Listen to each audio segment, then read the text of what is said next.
So when I was in school, we had a variety of ways to thickness things, like the top and the back of the guitar, and the sides. We had a safety planer, and I remember safety planing a back, and then having to use a card scraper to hand scrape it to its final thickness, which was fun. And we had a thickness sander that was the predominant way that we dealt with thicknessing things. And I, of course, do not have a thickness sander, and I didn't like the safety planer ever. And so I know when I set up my shop, it was sort of a question of how to efficiently and pleasantly thin tops and backs and sides and various other things in guitar building. And I remember looking online and finding two basic schools of thought. The one was to clamp down on one side, whatever you were working on, thin the other side, and then to unclamp it and flip it over, clamp it back up, and thin it again. Which is annoying because you can only work on part of the piece at one time. You have this big clamp in the way. If you're dealing with big planes to keep everything flat, even with like moderately sized planes to keep things flat and make things easier, it can be a challenge. But it's simply better than the second school of thought that I encountered, which is to have a flat side. Hopefully you start with a pretty flat side. To put double stick tape onto it and to stick it down. And then you have an entire work surface that you can plane on, and frequently it will unexpectedly give way because the double stick tape is just not that strong, which is frustrating. So I was thinking for a while about how to solve that problem, and what I came up with originally looked a little bit different than this, in that I was using dowels, but has been a really effective way to solve that problem. So it's basically that I have a work board. If I'm doing sides or if I'm doing lining, I use this to thin lining down to uniform thickness and then to cut the lining out. Yeah, I'll use a longer board because it won't fit on here, but the idea is the same. And the work board is fixed between two bench dogs that are notched into the board. The notches are not essential, but if you have to be planing across the grain or just not in the direction of the table, without the notches, the whole thing will kind of rack itself around. On my bench, I was specifically thinking about this when I made it, and one of the reasons that I put this like 2-screw end vise that spans the whole of my bench is specifically thinking about thinning tops and backs and sides. So I can have this bench dog, which is in the jaw of the vise, and I can move the vise in and pin it against another bench dog and secure the whole work board without any clamps sticking up, nothing to get in my way. The only disadvantage which there is currently is that I'd like to put in some guides in the way that my other vise has guides to keep the jaws level.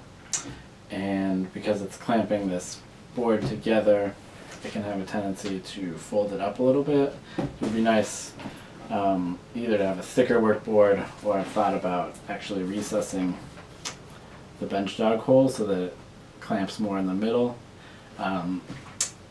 When I do this, I just generally think about the fact that the center is probably going to thin less aggressively than the edges because the edges are going to be canted up a tiny bit. It's not a big deal, but it's worth thinking about. So we have this work board. I've already done the final thicknessing for the top and the back and the sides, of course, which are already glued up. But I have this piece of Sitka that is going to need to be thicknessed, and it's going to become part of the bracing structure on the top, and so I thought I would demonstrate with this.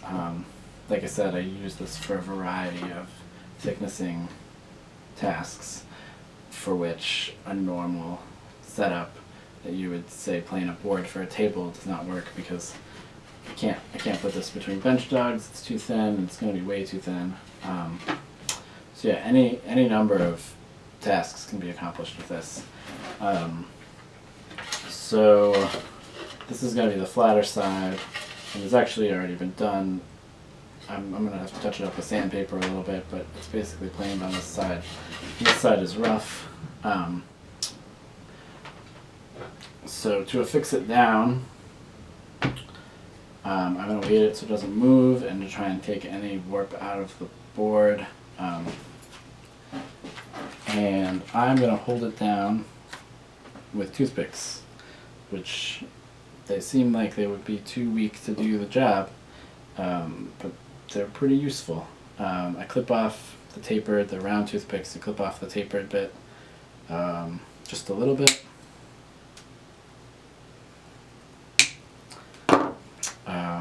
They're obviously way longer than they need to be, so I'll break them in half. I have got a hand drill, just because why not?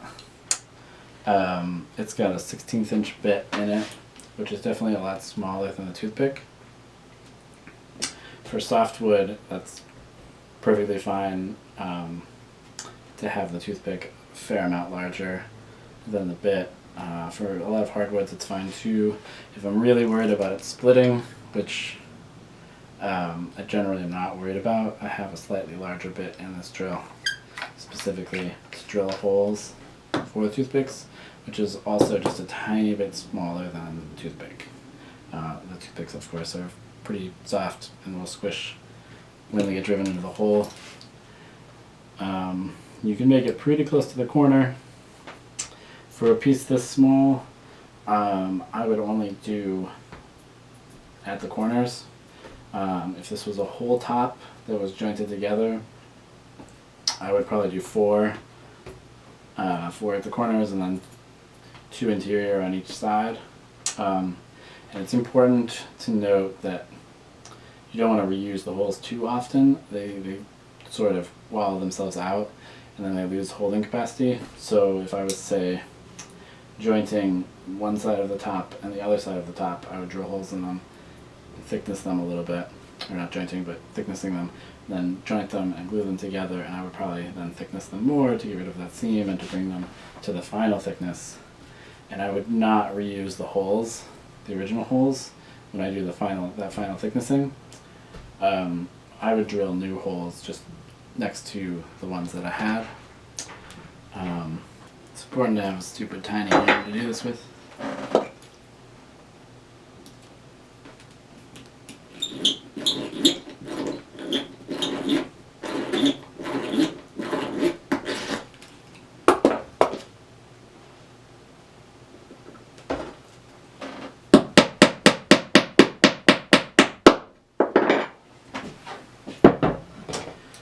And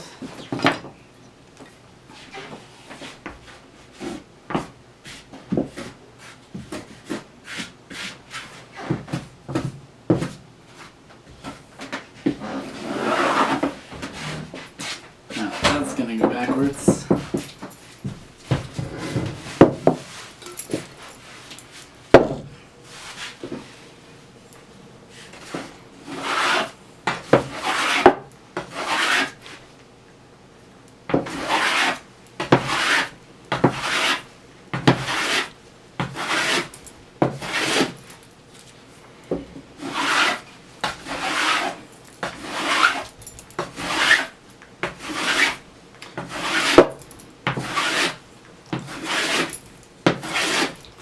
It works great.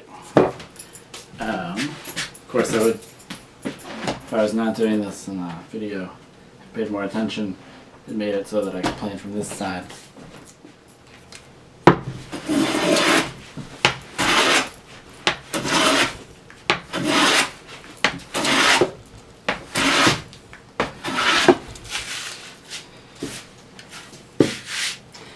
And you can plane it just like any board.